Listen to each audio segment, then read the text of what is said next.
ये कहानी किसी एक व्यक्ति की नहीं, बल्कि हर उस इंसान की है जो भीतर से कुछ बड़ा करना चाहता है, लेकिन समय, परिस्थितियों और आदतों के जाल में उलझा हुआ है। ये कथा हमें याद दिलाती है कि जीवन बदलने के लिए किसी चमत्कार की जरूरत नहीं होती, सिर्फ सही दिशा में लगाया गया समय, जागरूक मन और अडिग संकल्प ही काफी होता है। गांव का नाम था शिवपुर। बाहर से देखने पर एक साधारण सा गांव, लेकिन भीतर कई अधूरे सपनों और थके हुए मनों की कहानियां छुपी हुई थीं। इसी गांव में रहता था अर्जुन। उम्र करीब 25 वर्ष, शरीर स्वस्थ था, आंखों में सपने थे, लेकिन जीवन जैसे किसी अदृश्य रस्सी से बंधा हुआ था। अर्जुन रोज सुबह देर से उठता, रात देर तक मोबाइल चलाना, बेवजह वीडियो देखना और भविष्य के सपनों को कल पर टाल देना उसकी आदत बन चुकी थी। वो अक्सर कहता, अभी उम्र ही क्या है, बाद में मेहनत कर लेंगे। लेकिन समय चुपचाप आगे बढ़ रहा था। उसके पिता एक साधारण किसान थे, माँ घर संभालती थीं। दोनों चाहते थे कि अर्जुन कुछ बने, लेकिन अर्जुन खुद अपने भीतर की आग को पहचान ही नहीं पा रहा था। एक दिन अर्जुन के बचपन का दोस्त रवि शहर से गांव लौटा।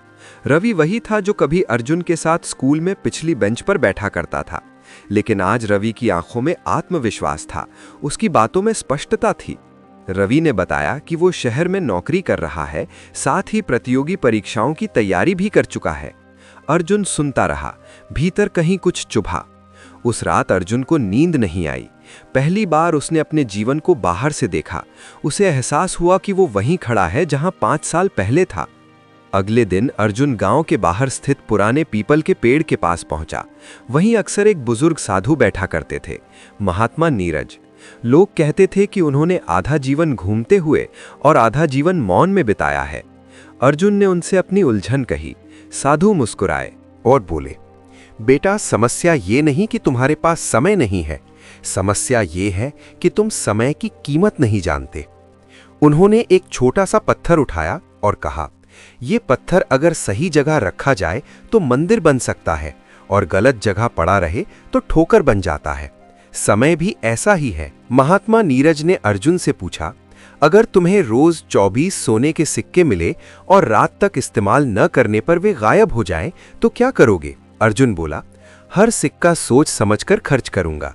साधु बोले, भगवान तुम्हें रोज 24 घंटे देता है, सोचो तुम उनका क्या कर रहे हो। ये बात अर्जुन के मन में गहरे उतर गई। अर्जुन ने तय किया कि वो अपनी दिनचर्या बदलेगा। पहले दिन ही सुबह 4 बजे उठना आसान नहीं था।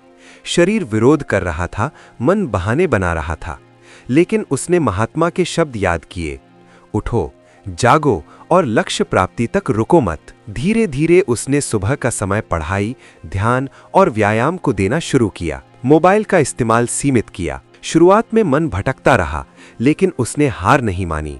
बदलाव आसान नहीं होता। गांव के कुछ लोग हंसते थे, अचानक साधु बन गया है क्या? लेकिन अर्जुन समझ चुका था कि जो रास्ता बदलता है उसे अकेले चलना पड़ता है। कभी कभी थकान होती, मन उदास होता। ऐसे समय वो खुद से कहता, अगर आज हार गया तो कल फिर पछतावा होगा। एक दिन महात्मा नीरज ने कहा, तुम वही बनते हो जो तुम सोचते हो। अर्जुन ने अपने भीतर नकारात्मक विचारों को पहचानना शुरू किया। जब भी मन कहता तुमसे नहीं होगा, वो जवाब देता, मैं सीख रहा हूं।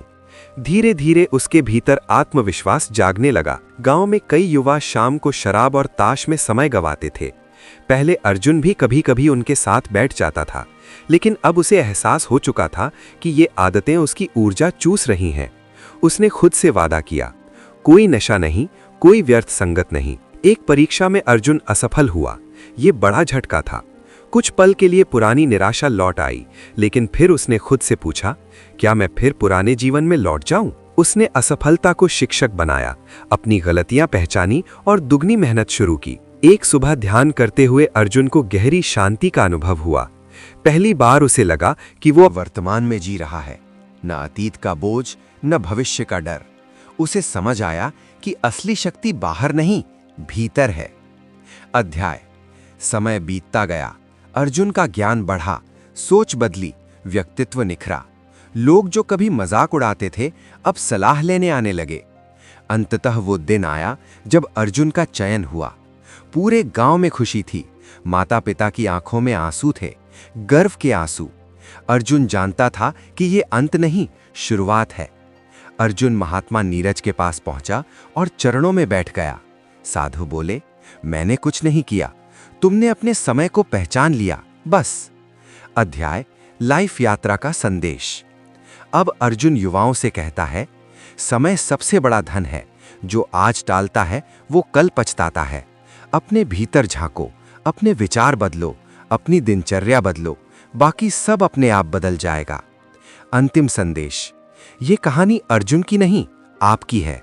सवाल सिर्फ इतना है कि आप समय को यूं ही बहने देंगे या उसे अपनी सबसे बड़ी पूंजी बनाएंगे। लाइफ यात्रा यही सिखाती है, हर दिन एक नया अवसर है, बस जागने की देर है।